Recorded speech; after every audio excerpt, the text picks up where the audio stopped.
Hyderabad's #1 real estate company, Sri Siddhivanayaka Property Developers. అలాగే చిన్నారి జ్ఞానేశ్వరి అమ్మమ్మ ఎవరైతే ఉన్నారో అమ్మమ్మ కూడా మనతో ఉంది. ఒకసారి మాట్లాడదాం. అసలు పాప ఎలా ఉండేది మీతో? పాపతో మీకున్న మమేకం ఏంటమ్మా? ఏం చేసేది? బాగానే ఉండేదండి. ఆ, నేను ఏం పని చేసుకున్నా నాకు కూడా వచ్చిందండి ఇంటి దగ్గరే. ఆ, తర్వాత పొయ్యి ముట్టితే పొయ్యి ముట్టించేదండి, బట్టలు ఉదికితే బట్టలు ఉతికిదండి, నీళ్ళు మోస్తే నీళ్ళు అక్కడ కుళాయిలో నీళ్ళు పెట్టిదండి. అమ్మమ్మ ఏం చెత్త, అమ్మమ్మ ఏం చెత్త, అమ్మమ్మ ఏం చెత్త అనేదండి. కానీ ఎక్కడికి వెళ్ళినా కూడా ఉండేదండి. నేను ఇంటి దగ్గర ఉంటే కొట్టు దగ్గరికి వెళ్ళి పప్పులు అవి తెచ్చుకొని మళ్ళీ ఇంటికి వచ్చేదండి. మళ్ళీ వెళ్ళి తెచ్చుకునేదండి. అలా కొట్టు దగ్గర ఇంటికి ఇదంతా అక్కడ ఉన్నప్పుడండి, మా ఊర్లో ఉన్నప్పుడండి. వీళ్ళ ఇంటికి వచ్చిన తర్వాత వచ్చి నెల రోజులు కూడా అవ్వలేదండి. నాకు ఉన్నదా పాప ఒకరితండి. ఆ పాప 2వ సంవత్సరంలోనో 3వ సంవత్సరంలోనో మా ఆయన గారు వెళ్ళిపోయారండి. అలా చిన్నదాన్ని పెద్దని చేసుకొని వాళ్ళ అమ్మని అలా పెంచి పెద్ద చేసి పెళ్లి చేశానండి. తొలిసూరు పాప అండి జానేశ్వరి. తొలిసూరు పాప అయితే ఇంకా అలాగే 5 నెలల దేవెట్టానండి. అన్ని బాగానే జరిగాయండి. కానీ ఇంత క్రితంలో ఎప్పుడు ఇటువంటి జరిగాయి కాదండి. ఇన్నాళ్ళకి ఇలా జరిగాయండి.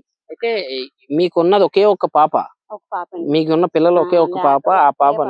ఆ పాపని 2 ఏళ్ల ఆ పాపకి 2 ఏళ్ల సమయంలో తండ్రి చనిపోయారు. చనిపోయిన తర్వాత మీరే పెంచి చిన్నదాన్ని పెద్దని చేసి అన్ని చేసుకొని కష్టపడి నా ఒంటి రెక్కల మీద కష్టపడి చిన్నదాన్ని పెద్దని చేసి పెళ్లి చేసి చేసుకున్నానండి. ఆ కుర్రోడు కూడా వాళ్ళ అమ్మకు ఒకడేనండి. ఓ చెల్లండి. నాకు ఈ పాప ఒకరితేనండి. ఇంకా వెనక ముందు నాకు అక్క చెల్లి లేరండి, తల్లి తండ్రి లేరండి, మా ఆయన గారు లేరండి, అన్నదమ్ములు నలుగురండి. నాకు 5 అయి పాప ఒకరితేనండి. ఈ పాప ఆమె మీదనే నేను బతికొచ్చానండి. ఈ లోపల మనవరాలు పుట్టిందండి. పుట్టిన తర్వాత కూడా ఎన్నో కష్టాలు పడ్డానండి. హాస్పిటల్లో అనగానే ₹1,00,000 అయిందండి. చచ్చిపోద్దంటే డెలివరీ టైంలోనండి. చచ్చిపోద్ది అన్నారండి. ఏమైనా సరే గాని పాపం నన్ను బతికించాలండి అని డాక్టర్ గారు కాళ్ళ మీద దండం పెట్టి బతికించుకున్నానండి. ఆ టైంలో చెల్లిపోయినా నాకు అంత బాధ అనిపించదండి. కానీ చిన్నదాన్ని పెద్దని చేసుకుని 2వ సంవత్సరం పూర్తయి 3వ సంవత్సరం సరిపడ్డ లోపాయిలో ఇలాగా జరిగింది. చేశారండి. ఒకటి ఇక్కడే జరిగిందండి. పేరు కూడా ఇక్కడే పెట్టుకున్నారండి. కానీ వేరే గుళ్ళో పెట్టుకున్నారు. కానీ పేరు అయితే ఇక్కడే పెట్టుకున్నారండి. 5వ నెలలో పంపించమన్నారు. వాళ్ళకి అన్ని పెట్టి పంపిస్తానండి. తర్వాత గుళ్ళో పెట్టుకున్నారండి. తర్వాత పుట్టినరోజు కూడా ఇక్కడే చేసుకున్నారండి. అమ్మమ్మ అనేదండి. అమ్మమ్మ ఏం చెత్త, అమ్మమ్మ ఏం చెత్త అనేది ఫోన్ లోని వీడియో కాల్ మాట్లాడేదండి. ఫోన్ లోనే మాట్లాడేదండి. ఇంకలాగా అనేదండి. అమ్మమ్మ ఏం చెత్త, అమ్మమ్మ ఏం చెత్త. ఓ మాట వస్తే మాట సరి రాదండి. నా దగ్గర ఉండేదండి. అయితే అమ్మ చెప్పిన ఏదైతే జ్ఞానేశ్వరి అమ్మమ్మ చెప్పిన మాటలు ఏంటంటే, నా దగ్గర అమ్మమ్మ ఏం చేస్తావు అంటూ నాతోనే తిరుగుతూ ఉండేది.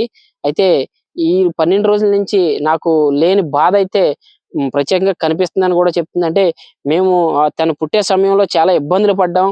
జ్ఞానేశ్వరి ఎవరైతే హాస్పిటల్లో చాలా ఇబ్బందులు పడ్డాం. పుట్టిన తర్వాత ఈ డెలివరీ టైంలో కూడా చాలా ఇబ్బందులు పడ్డాం. కానీ దేవుడు ఇలాంటి పని చేస్తాడని మేము అనుకోలేదని కూడా జ్ఞానేశ్వరి అమ్మమ్మ చెప్తుంది.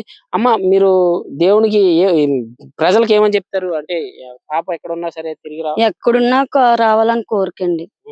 ఎక్కడున్నా ఎవరి కాడున్నా మా పాప మాకు అప్పచెప్తారని కోరుకుంటాను. ఏమో తెలియస్తారు. ఏదంటే గాని తీసుకెళ్లిపోయిన పనేనండి ఇది.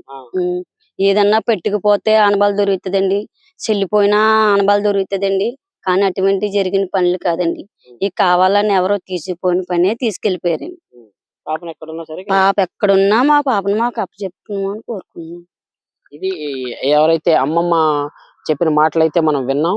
ఎవరు తీసుకెళ్ళినా సరే పాపని మాకు అప్పచెప్పండి, మా మా మా రోదన అర్థం చేసుకోండి, మేము బాధపడుతున్న బాధను అర్థం చేసుకోండి అని కూడా జ్ఞానేశ్వరి అమ్మమ్మ చెప్పడం జరిగింది.